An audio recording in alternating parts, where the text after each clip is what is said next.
What's going on, Omnibuddies? Mitch here, and today we are doing, an Omnibuddy unboxing.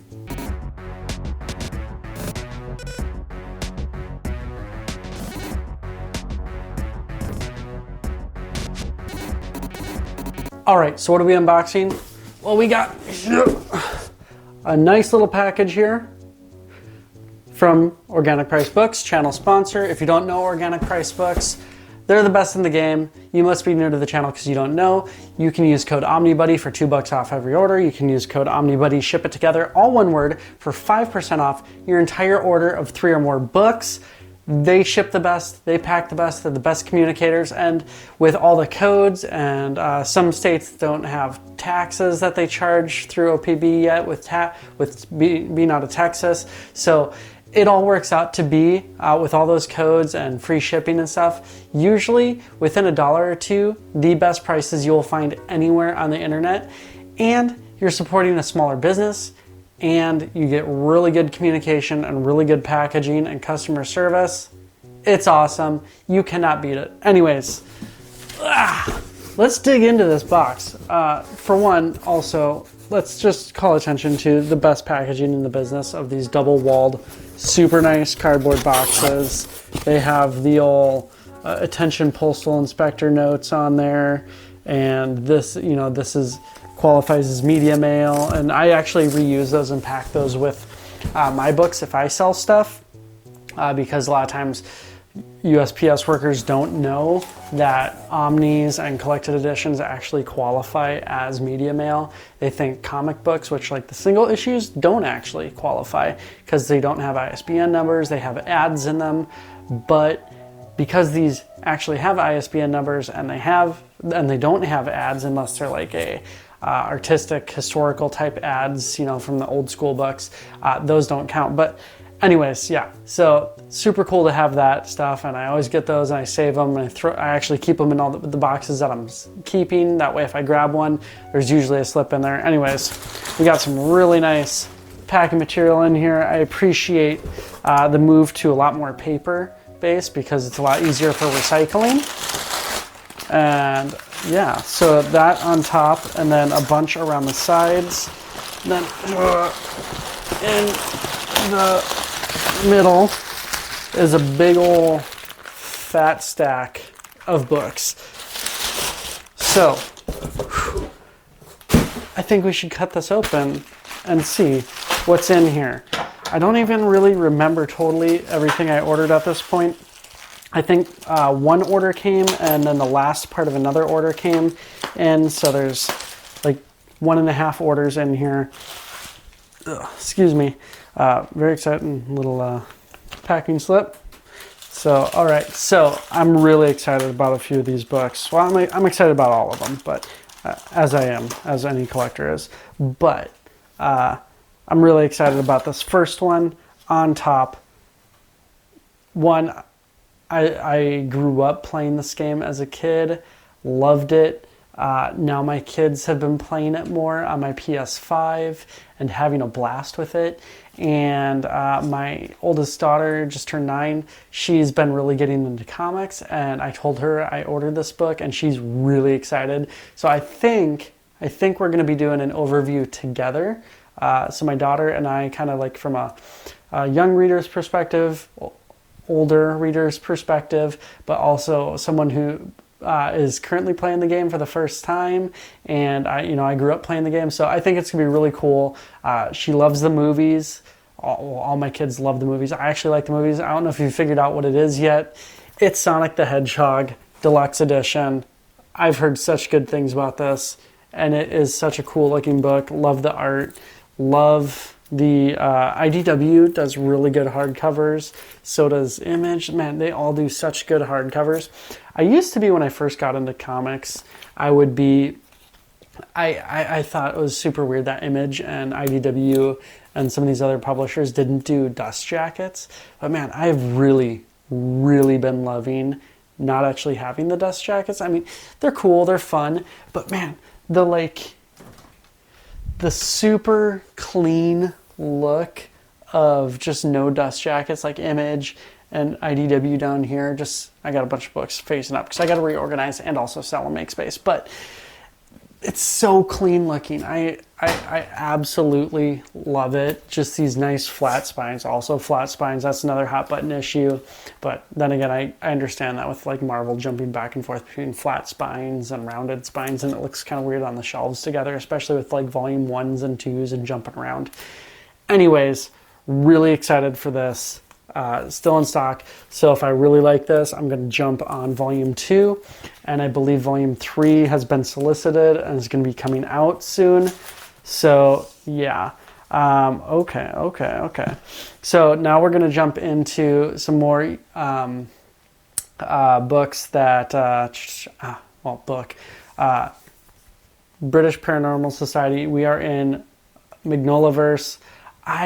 Oh man, if there is a universe that is like beyond extensive, I mean, if you're sure, you got Marvel and DC, those are very extensive universes, but one singular like creator, I guess he's got multiple creators, he's expanded beyond just himself with Mike Mignola, but if there's like one really well self-contained universe that hasn't gotten absolutely blown out of like continuity, insanity, and all that, the Magnolaverse is freaking amazing. I have like an entire shelf down there that's all Magnolaverse books over there, and then I have, you know, like the Hellboy library editions over there, and it all ties together and it reads really well. And just, you know, I love Hellboy, and those library editions are phenomenal. But if you want great storytelling that's very linear and goes through, and you can just jump around a lot. Like you can just read like the Hell on Earth series or the Plague of Frogs series and stuff like that, or Witchfinder, Baltimore, Abe Sapien, all those. Super linear, but also like with those different series, you can jump around. And it's so good, y'all. It's so good. So this is another, and they do these smaller hardcovers with these kind of like one-off side story type things that tie in canonically, but are just like cool one-off like universe expanding stuff that might have been mentioned. Like I got the sort of, I want to say hyperbole, but Hyperborea or something like that. The other day, and it's like this weapon that's mentioned once or twice throughout, you know, BPRD, you know, well, so far it's been mentioned of what I've read of it. So maybe halfway through the entirety of the Hellboy universe, maybe a little bit more. But they mentioned this weapon a few times, pops up here and there. And then they wrote this entire backstory to it and put it in and added so much to it. So cool. So then they do things like the British Paranormal Society, where like little mentions or people who mention that they're from this thing, and Hellboy or Abe or whoever meets them, and then they go into it. It's so cool what they're doing with the Magnolaverse. And Mike Mignola is great, but he's got all these other guys like Chris Robertson and all these other guys, gals, but adding to and kind of sticking within the look of the universe, but also doing their own twists on it. Such a cool way of doing it, keeping it very, very uniform, but allowing for people to tell their own stories within that universe. It's very cool. I love what Mike Mignola is doing. I hope more people do stuff like that. I think Usagi Yojimbo is going to do more stuff like that eventually. I think that'll be really cool to allow other creators to tell stories about the, you know, Rabbit Ronin, or expand that anthropomorphic universe. I know like TMNT ties in here and there. They're doing a When Where mini-series, 5-issue mini-series starting up here in a couple months as of the filming of this video. So they're doing some other stuff like that, but it's mostly like Kevin Eastman and Stan Sakai doing stuff together and kind of going back and forth. So I think it'll be really cool to see that do that. I know TMNT's even been doing that a little bit too. But yeah, anyways, I digress. This is another book everyone's been talking about. I love it. I think it's such a cool way of doing it. It was the Ultimate storyline. We got Ultimate Spider-Man Volume 2. I believe this is one of the two DMs with Carnage on it. I friggin' love Carnage. He was, as a kid growing up, Carnage was always the crazy dude. and I friggin' loved him. Venom, cool. Carnage, great. So had to go with that cover. But this is volume 2. I got volume 1 back there. Where is it? It's over there, I think. Yeah. Oh, Spider-Man volume 1. I'm blind. Anyways, so this is going to go up there. Somehow make space for it, but really excited. Oh man, those ultimate collected oversized hardcovers, the 1 through 12. I was so sad when I got into collecting. They had like just gone out of print. They're hard to find, and they've been super difficult to find. Those are gorgeous editions, but dang, it's so cool to have these in Omni format collecting. I think it's 3 oversized hardcovers per Omni, and there's 12 oversized. So there's going to be, I believe, 4 Omnis total. So we're now halfway through. Super cool stuff to get. Very excited to be able to jump into and read all that Miles Morales Ultimate Universe Spider-Man. So cool. And then this is a story I have been wanting to read for years. The anime was cool. I actually liked the movie that they did. It was kind of fun with Scarlett Johansson. So I don't know if that tips it off any, but we have Ghost in the Shell fully compiled. What is this? The fully compiled edition. Dang, this is the first time I'm seeing this cover. So I'm going to hold it up a little bit so that we can see it a little bit better. Get the lights off there. Dang, it's got that nice spot gloss almost off over the entire thing. But oh man, this looks so good. So here's the spine. And then there's the back cover. Dang, this looks so good. This is a thick, thick book. So cool. And then, oh, I was going to open it the wrong way because it's not Western style. You open it from the other side. Oh, when I first started reading, black and white seemed so weird to me. Even though one of the first comics when I really got back into reading comics was The Walking Dead and it was black and white. I wasn't super into the whole black and white thing. And then I started reading a lot of Marvel and DC and all this other stuff, and it was all color. But man, then I started reading Usagi and some old school TMNT and Berserk and Blade of the Immortal and I don't know what else. Tons of other stuff is in black and white. And man, I really love black and white. Sometimes it's a little hard to see what's going on.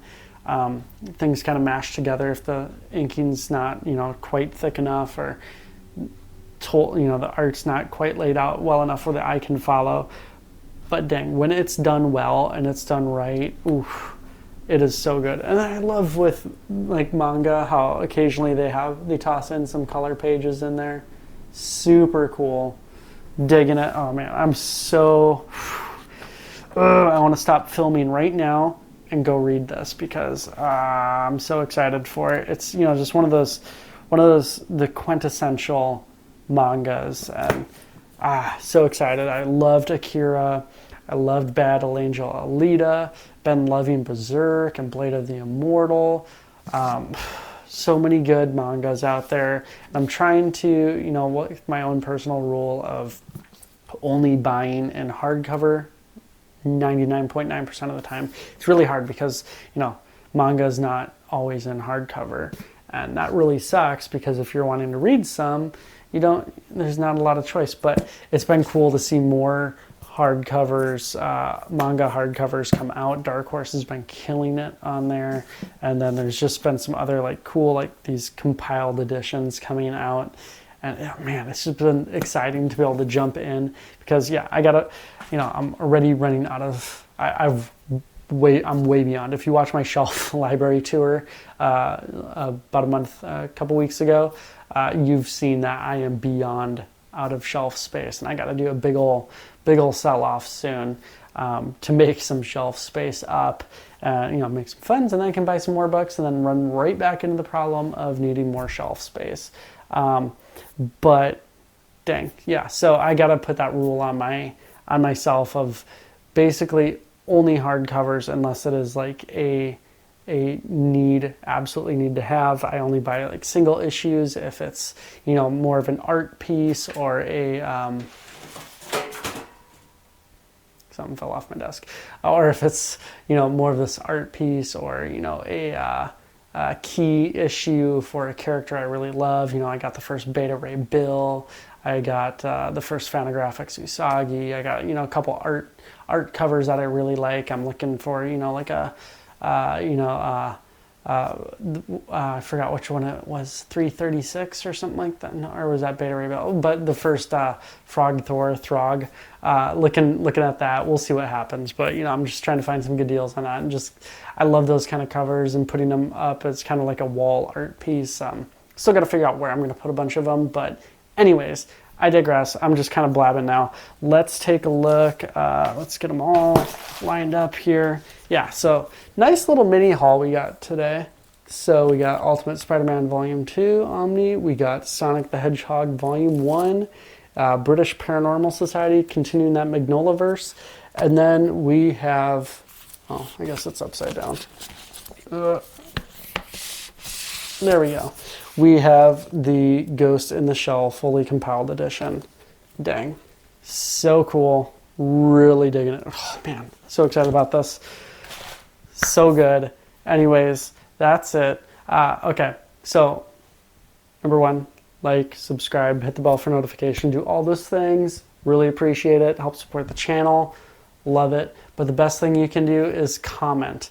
You will be very hard pressed finding any comment, legitimate comment, on any of my channels on Instagram, Facebook, YouTube, Twitter, anywhere that I do not respond to. I know right now, off the top of my head, I have 2 comments on YouTube to Davian, OmniNation. Go check out his channel. He's awesome. I got 2 comments I got to respond to him on, and they're sitting there because I love talking with you all, and I make it a goal to respond back to everyone I possibly can, as long as it's a legitimate comment. At least respond, but ideally get a little conversation going, because I love talking with you all. So in the comments, if you've made it this far, what are we at, like 17 minutes now? Sorry about that, just for like 5 books to unbox. But if you've made it this far, let me know in the comments. One, is there a universe that is like fully collected that you absolutely love? Maybe it's like Invincible, and now they're doing like Savage Dragon, that kind of stuff. Is it like Magnolaverse? TMNT, they're kind of expanding that a little bit, kind of like doing all these little offshoot stories here and there, Last Ronin, that kind of stuff. Is there like a really cool self-contained universe that you would highly recommend? What's your favorite? Let me know. Maybe if it's not enormous and hard to find, that would be better. If it's in a few books, that's a little bit easier to find. That'd be great. And 2, if you don't know that, maybe some really good recommendations for some hardcover mangas that I don't know about. I have like, Ghost in the Shell now. I have Berserk and Blade of the Immortal. What do I have? Akira and Alita. I have, did I say Clover already? But yeah, so I got a bunch of those. So let me know in the comments, is there something I'm missing that could be really cool? I'm looking at like maybe Vinland Saga. I've heard some really good things about that. I'm really hoping that Dark Horse does Lone Goat and Cub. That's a Usagi Lone Kid. Man, now whatever it is, Lone something and Kid, Lone Samurai, Lone Warrior, whatever. Anyways, it's late. I'm tired. Let me know in the comments if you know of any great hardcover collections of manga out there that I have missed. Maybe that you know about that should be coming down the pike, or that I should keep my eyes open if it does come to hardcover. What you would say, this is what you need to get. So let us know in the comments. That's it. I'll let you go. Take care. Stay cool.